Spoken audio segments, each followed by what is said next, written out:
So what ended up happening was that I chose a life that was very different from the status quo from the previous generation's designs or roadmap for success. And the main points that I want to make in this speech today is loosely about lifestyle design, looking at how to, which is what is being called like the modern phrase, which used to be just called doing things you like doing, having some fun and having a fun life, and now is lifestyle design in a package so we can sell it. But what I want to talk about is the way that you can make choices in your life, and this speech is for young guys out there because I get a lot of guys contacting me, asking me what should they do with their lives, and I don't necessarily want to be responsible for men quitting university or real jobs and going to India. I'm not necessarily saying that's the best thing to do, but I do want people to start thinking in terms of what are their real options, and that it's not necessarily the riskiest thing to go out and live a life that is on your own terms.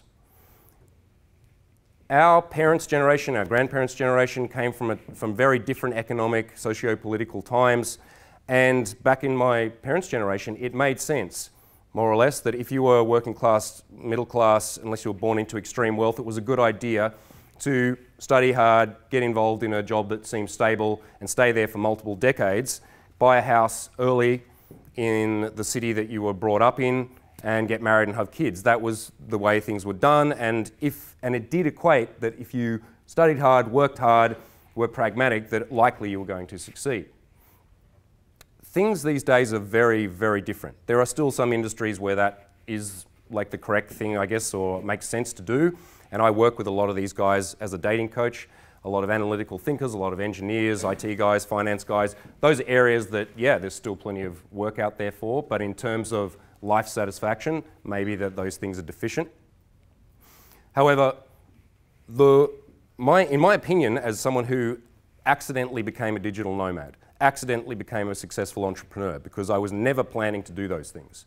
I was planning to follow passions that I were interested in, which originally was martial arts, so that meant that I had to go to China, because that's where the masters were that I wanted to learn from.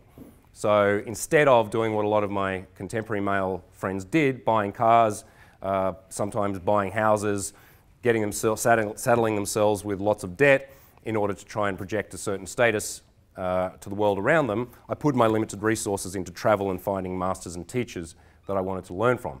So it was that I went to the ends of the earth to find the teachers that were really meant something to me.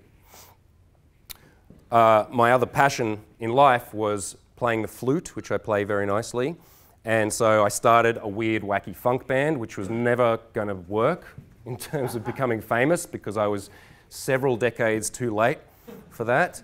If I'd been brought up in the 70s in San Francisco or fucking LA, then maybe that would have worked, but I was too late for that. However, that was what I wanted to do. That was an expression of my passion.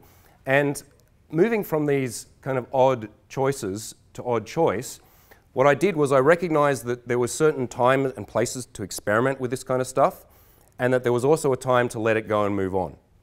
Because I did notice playing music for many years that girls would have sex with a guy who might become famous, but they don't want to have sex with a guy who's definitely not going to become famous.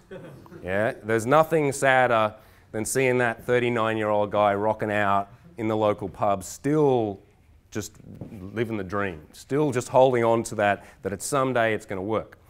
I spent 10 years playing in a weird, wacky funk band, and I was obsessed with that. That was my life's purpose. And at a certain point, I realized, okay, if I keep doing this, this is going to get sad. It's been really fun and interesting up until this point, but I need to shift and change. I developed over time the abilities that eventually led me into becoming a really effective entrepreneur, which the first one was